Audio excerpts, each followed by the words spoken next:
Well, good morning, everyone. And once again, welcome to another live this morning.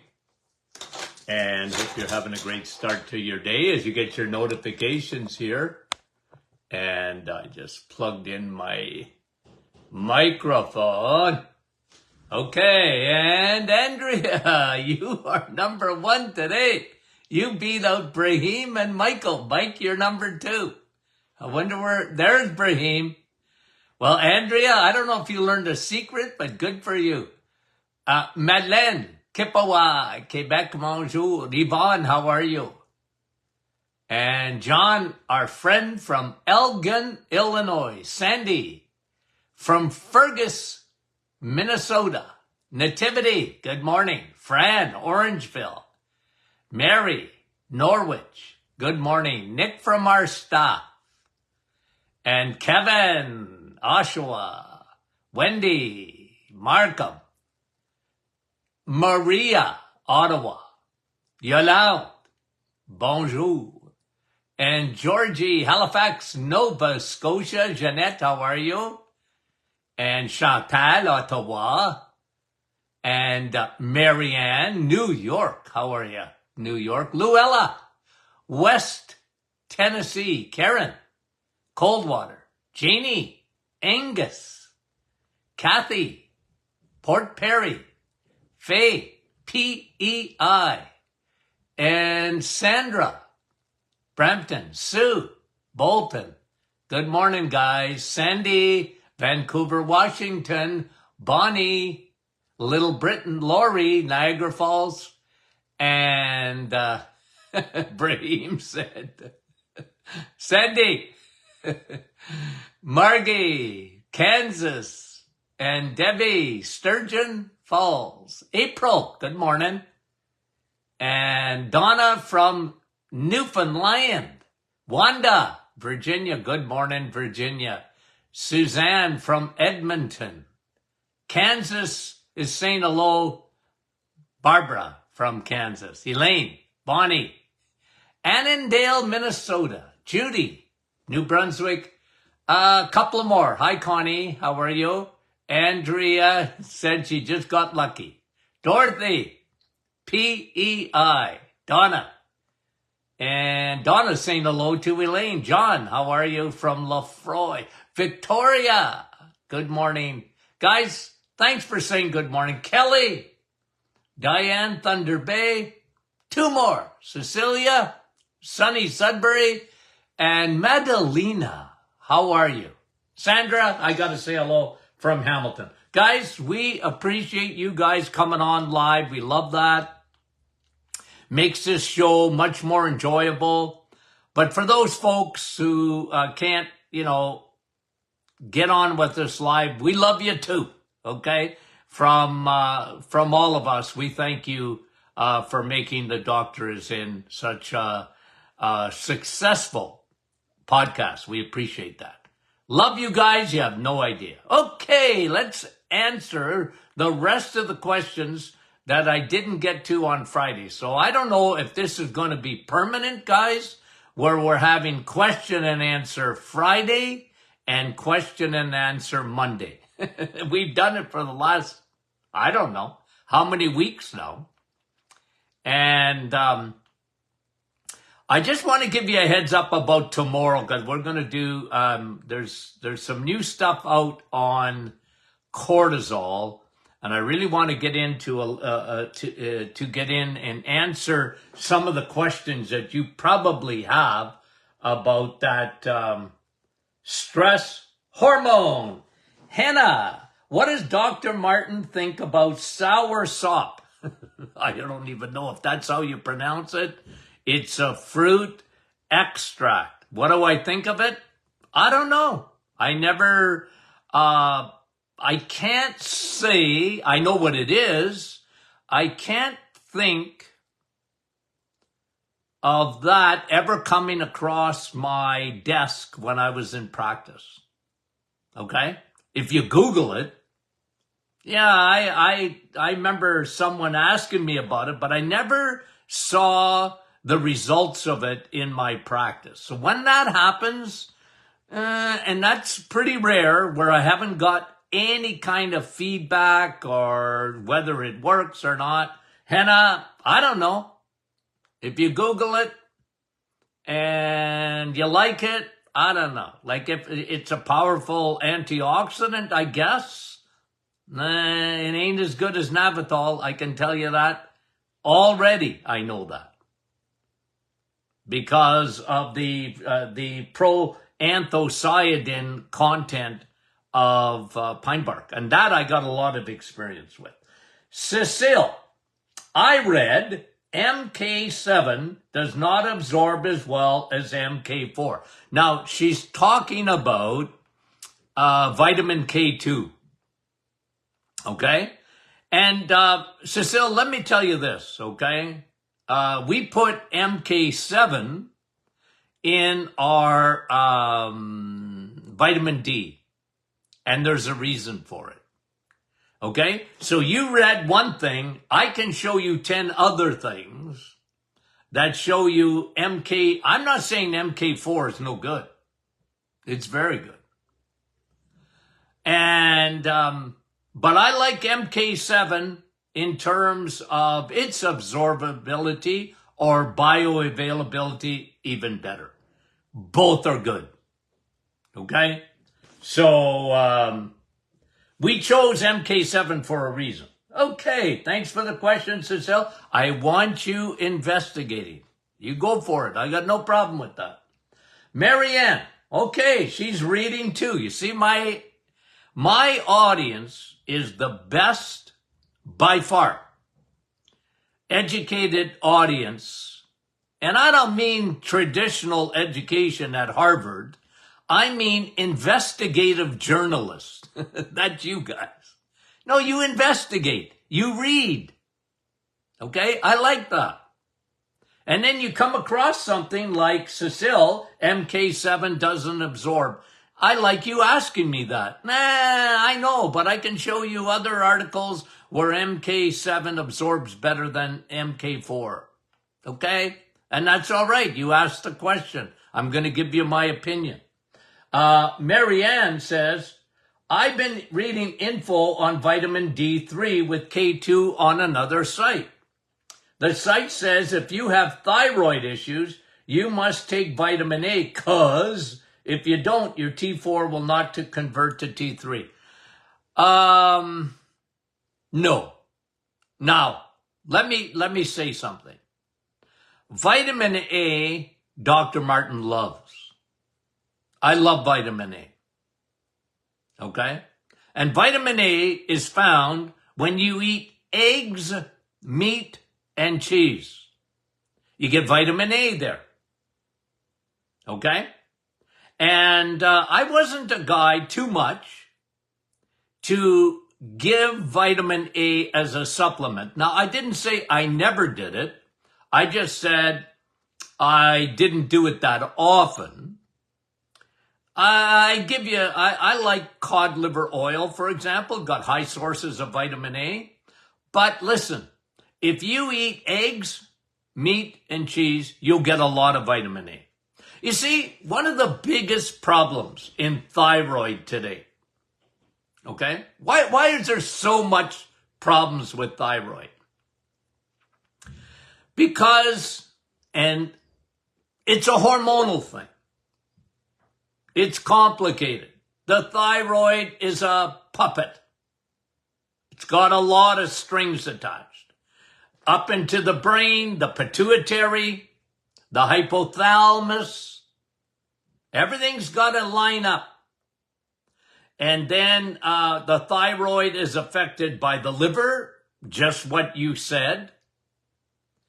It's affected by your ovaries, ladies. That's why it's much more complicated in women than it is in men. And the thyroid is very much affected by insulin. So I used to draw a pyramid. Okay? I used to draw a pyramid in the office. I flunked art, okay? But I could sort of do a pyramid. And I would put a circle. I'm going to do it right in front of you. Okay? Let me do it right in front of you. Maybe I've done it already on this. I want to take out my notepad. Nope, I didn't do it. Okay, let's do it here. Okay? I am going to show you something. Okay? Wait. Got that? Okay, there we go. Now, I'm going to draw some circles. This is what I used to do. Okay? Now, see these circles? Okay? Now, if you're listening on a podcast at a later date, put this in your head. At the top of the pyramid is your thyroid. At the base of the pyramid for women is your ovaries. Oh, complication.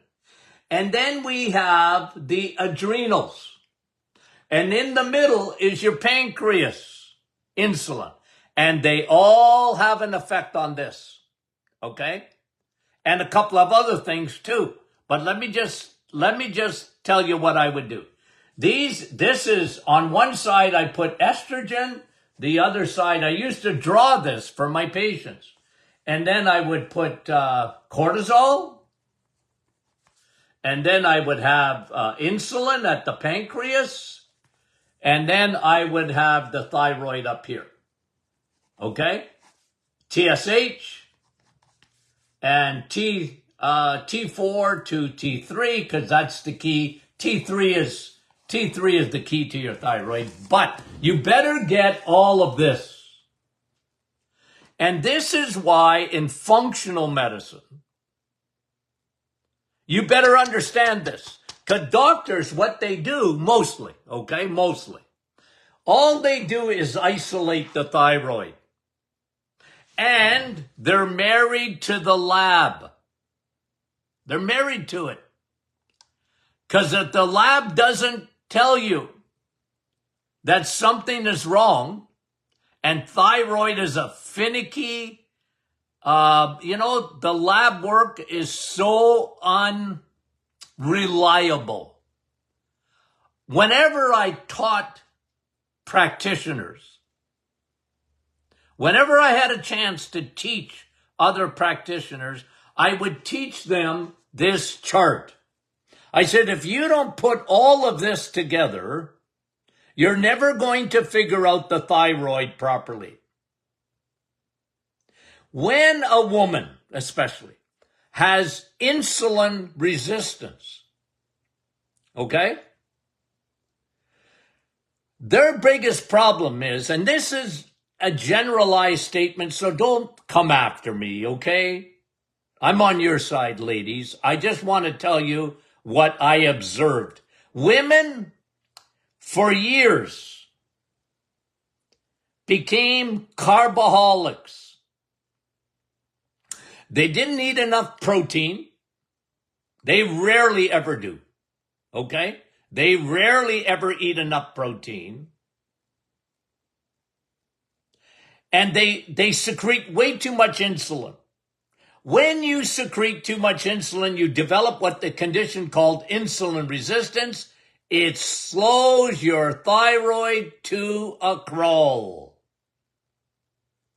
Chicken and salad, not enough protein, not enough eggs, meat, and I know chicken is meat. But they didn't eat a lot of chicken, just a little bit on their salad. And, they just were, and they didn't even realize it. The amount of protein that the average woman ate was enough for a mouse.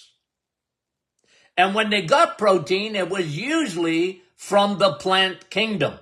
Incomplete amino acids. And no vitamin A. Or very little. Okay? They didn't know it. No one told them.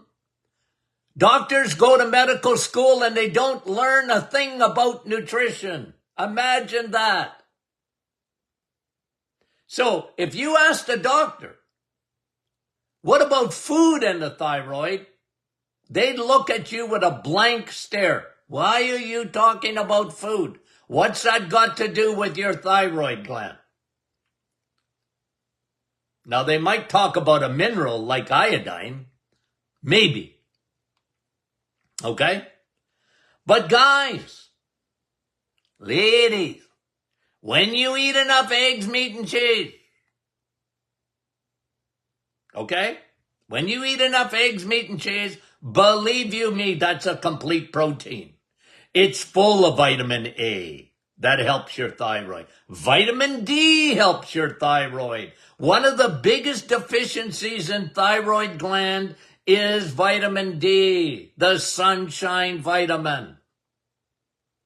Almost invariably, whenever I tested a person with hypothyroidism, a sluggish thyroid, I didn't rely on numbers. I got a little trick to look at numbers based on, almost 50 years of looking at numbers, thyroid numbers. But nonetheless, that is a big problem. And when you are low in vitamin D, okay, your thyroid won't work properly. And so it's not so much, I can't even remember who asked me the question. I think it's Marianne. Marianne. It's not so much the vitamin A, although I love vitamin A. And to some extent, it is involved in the thyroid and the conversion of T4 to T3. One of the biggest problems, Marianne, in this thing, okay, got my chart out again. And I didn't even write it down. There's two other things, okay? And I didn't put them in the chart because I only wanted to talk about hormones in the chart. But you have your liver because that's where T4 is converted to T3.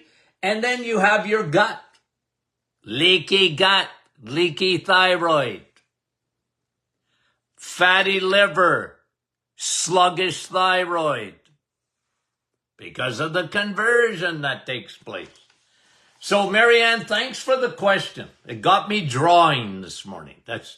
You know what? I got a whiteboard. I got to do that one day as we teach hormones for a lot of women.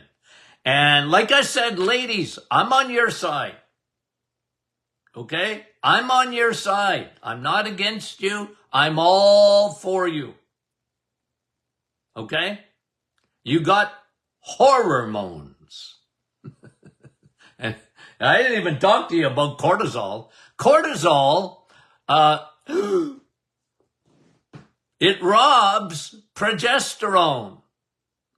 And that gives you a cascade of problems with estrogen. Oh, I could teach for hours on that because I used to see it all the time in the office. Okay, so thank you very much, Marianne, about reading about D3 with K2. Just eat your steak. How's that?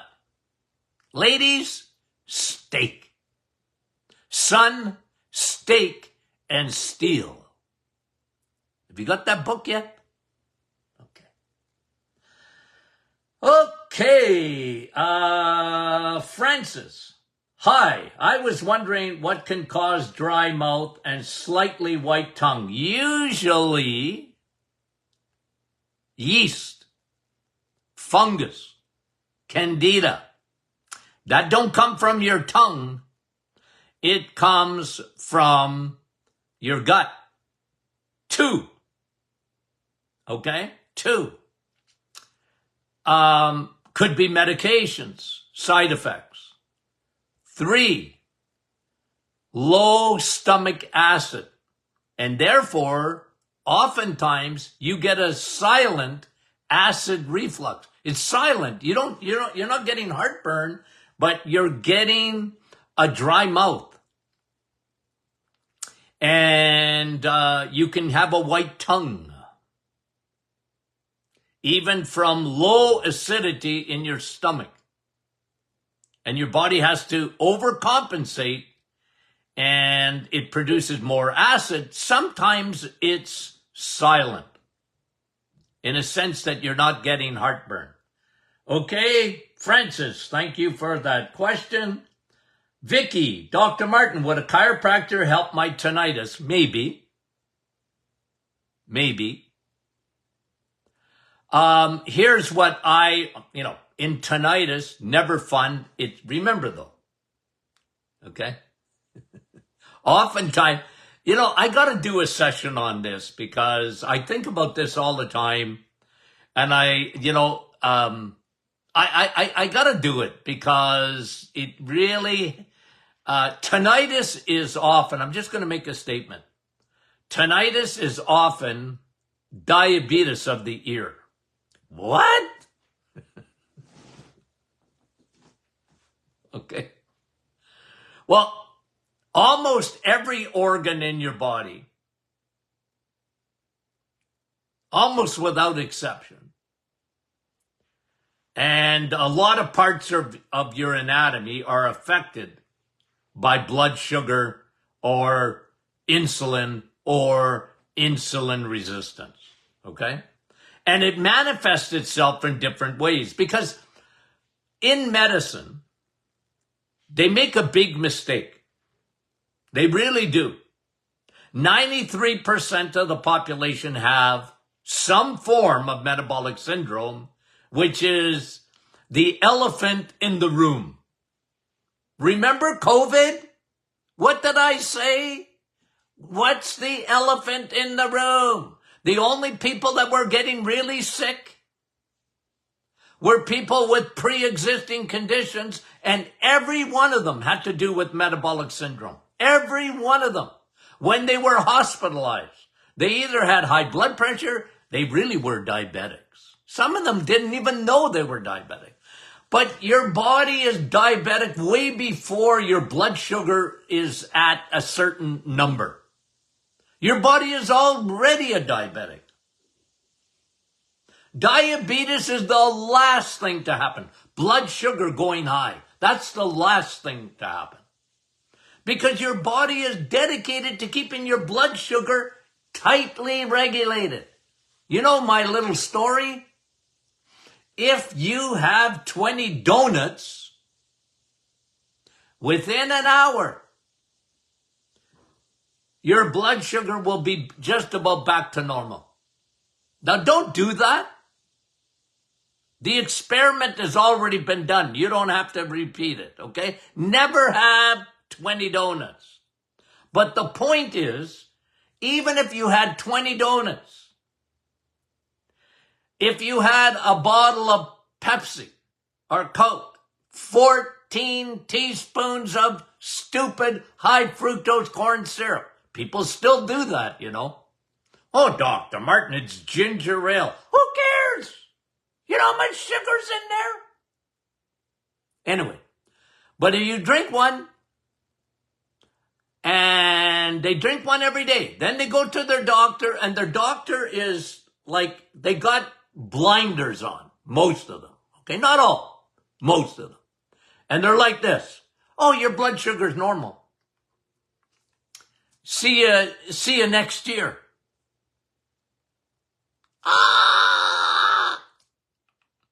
I just got a migraine. I just got sick. Because blood sugar is the last thing to happen. One of the effects of having insulin resistance, which is the cause of metabolic syndrome, okay? One of the things is tinnitus. It was always amazing to me after people did the reset, not always, but a lot of times, they had tinnitus and now they didn't have tinnitus anymore. Weird, isn't it? It's weird. Yeah, it's weird. But it's amazing what sugar does. Your body knows sugar is toxic. I wish the world knew it. The world. Everything in moderation. Moderation gives me a migraine.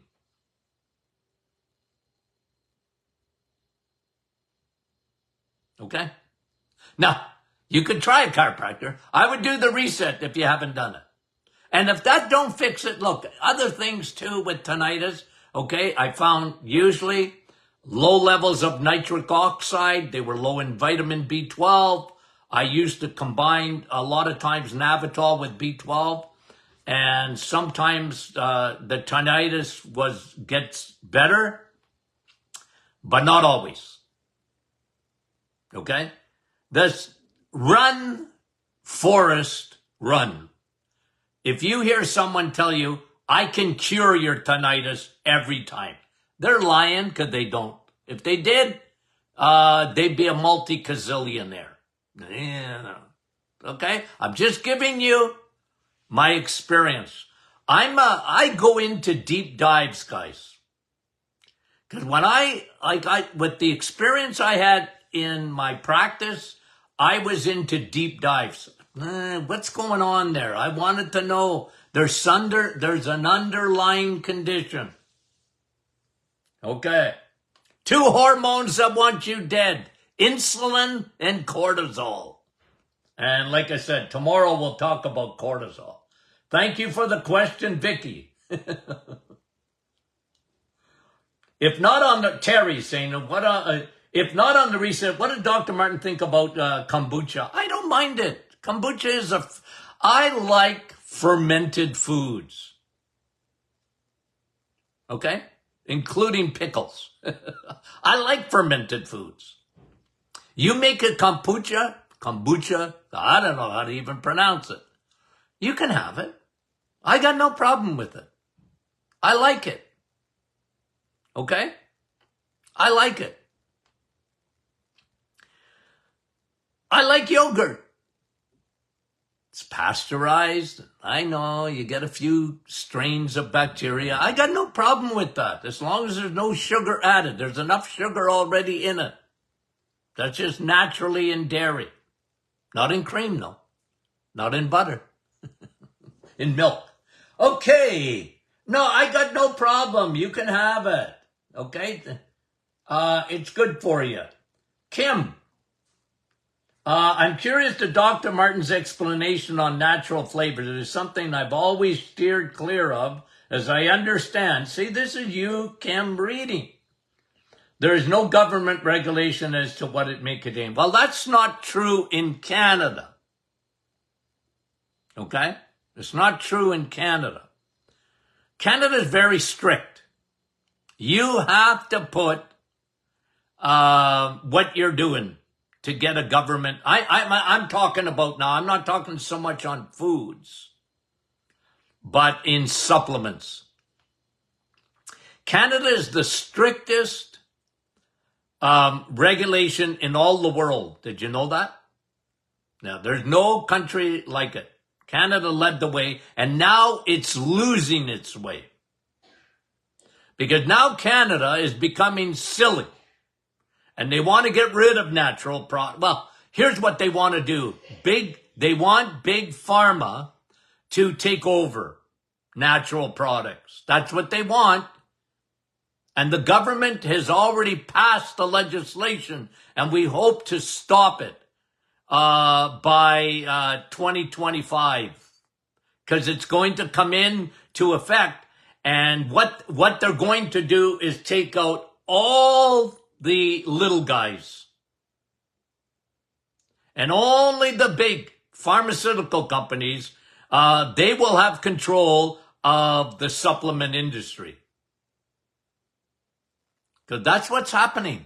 You see, in Health Canada, they get 3/4 of their budget, not from the government, but from big pharma. And they're dictating now. And they got draconian legislation. It's unreal. And can I say to my audience, I know you've done this already, most of you. You need to scream at your member of parliament and let them know the silliness of that. Canada already has the most stringent rules for supplements. It was the envy of the world. I remember, this is many years ago. I had the health minister of Saudi Arabia. I met him. Okay? Looking to import a product that I really liked, that I had, Navital. I wanted to import it into Saudi Arabia. And I remember him telling me, well, if it's approved in Canada, it will be 100% approved in Saudi Arabia. Okay. I didn't know anything about Saudi Arabia, but I sure knew about Canada. Number one. And what did they do? Now they want to take that away from us. I can't get over it. Anywho, did I answer your question? Wait a minute. I might not have finished. Natural flavors. Okay. No, in Canada, they're very much regulated, especially in the supplement industry. Okay? Food industry, you might be right there. Kim. Oh, Kim. Well, there's two Kims, or there's two Kims, because I don't know if they're two different Kims. I am curious to hear what Dr. Martin thinks about the glycemic index on food. If it is a good rule to follow. Nah, not really. Look, look, it's not bad, but I'm not big on the glycemic because it's still going to affect your insulin. I'm a big proponent on regulating insulin resistance. Okay? And there are foods that are better on the glycemic index than others. But I never relied too much on the glycemic index. I tell people to eat whole foods. You got two kingdoms. Okay? God's kingdom, eggs, meat, and cheese. And the plant kingdom. Okay? That's God's kingdom. You got animals and plants. And then you have man's kingdom. And some of these can be low on the glycemic index. Man-made foods. You can have a low glycemic cereal.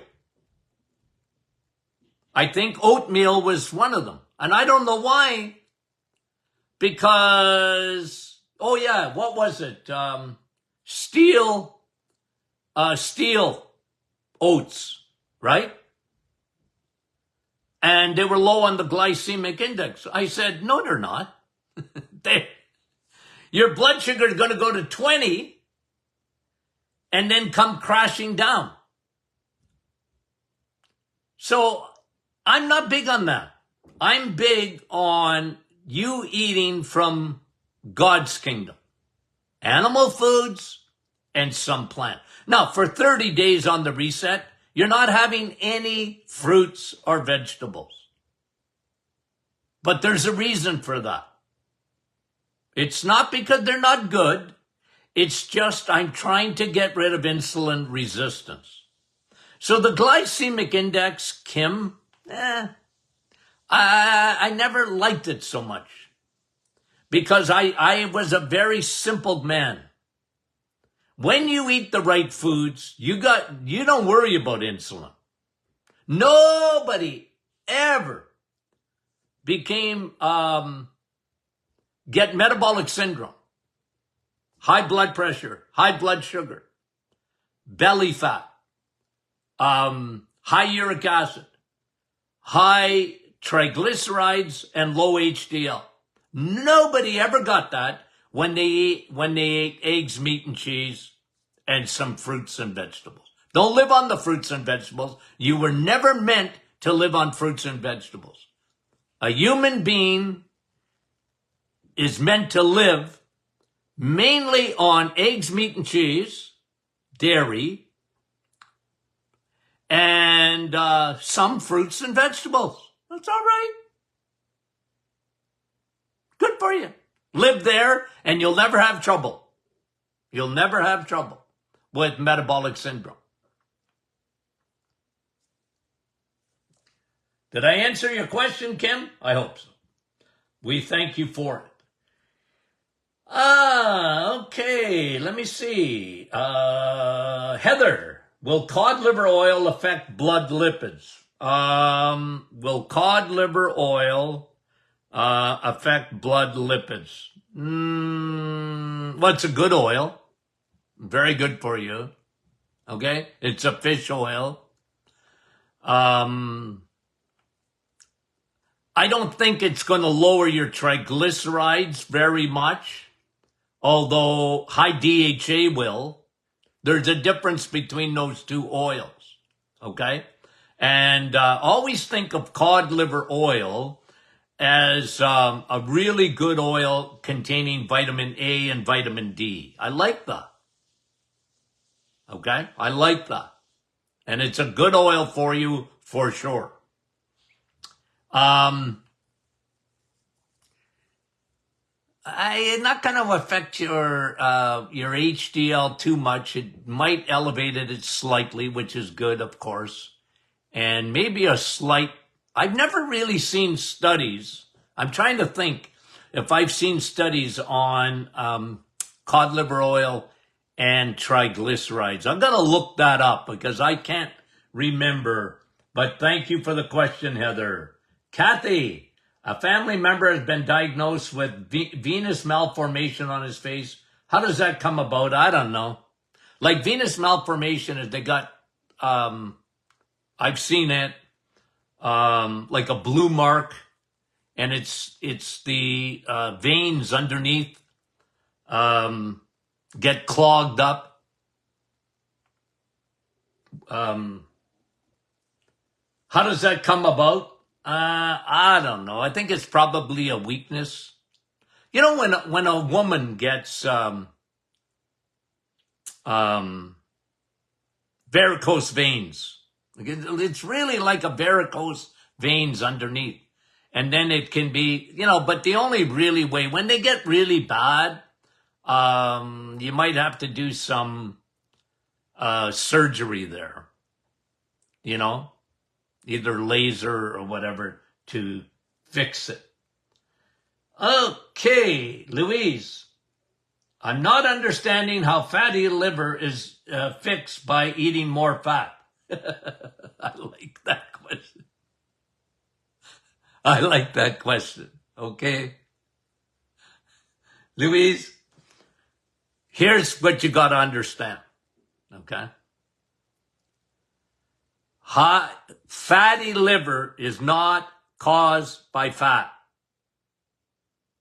Fatty liver is caused primarily by fructose, high fructose corn syrup. We never saw fatty liver. Okay? Non-alcoholic fatty liver is a condition I did not study in school. There was no such thing. I probably was around, but now we have an epidemic. Is it because we're eating fat? Nope. It's because we're consuming almost 200 pounds each on average of sugar. Sugar, honey, okay? I go back to that first point I was making this morning. Your body will do everything it can to keep sugar out of your bloodstream, Louise. Okay? That's why you have an organ dedicated to it, called your pancreas. Your pancreas, remember, is the traffic cop. Hey, sugar, come here. Can't park there. You can't park in the bloodstream, sugar. Do you understand me? It's a no parking zone for you. Why? Sugar goes why? And insulin goes because you're destructive to blood vessels. Can't stay in there. Come with me. I'm going to park you. Okay? Now you got 3 parking spots. You got your muscles. Louise, sugar goes to your muscles, but depending on the size of your muscles, it's limited. And the second parking spot is your liver. Insulin goes sugar, especially high fructose corn syrup, a destructive sugar. It says, I'm parking you in the liver. Okay? Now get out of the blood. You're getting parked in the liver, the Costco parking lot. Okay? Now when the liver gets full of sugar is converted to glycogen, when it is converted, it takes up space. And if you don't change your diet, it gets full of, because remember, it's turned to fat. Not fat into fat, sugar into fat. And then when the liver is full, your body, most people have an unlimited ability to make fat cells. So as long as you're eating crappy carbs, sugars, and especially high fructose corn syrup, you're going to make more and more and more fat. And that is called visceral fat. It'll pack up your liver, and then it will pack up the organs around the gut like that, including your pancreas. Okay? Get it, Louise? Okay? You got it? Sugar turns to fat. It's stored like that. This is why I talk to you guys about muscle, how important metabolically muscle is. What we know about muscle today compared to what we used to know is incredible. That metabolically, this is why I tell you, get strong. You need storage bins. Okay? The more bin room you have, the better metabolically you will do. Okay, was that a long answer, Louise? But it's rinse and repeat. That's all right. You got me to repeat. Okay? And by the way, that's the big problem in our health today is, physicians don't understand it. And it's biochemistry 101. Biochemistry 101. Okay. Okay, guys, we love you dearly. I think we're going to do question and answer Mondays. I think. Okay? Because I go on these rabbit trails, I have a hard time coming off of them. Okay? It's who I am. I don't think I'm going to change. Okay? I love you dearly. We'll talk to you soon.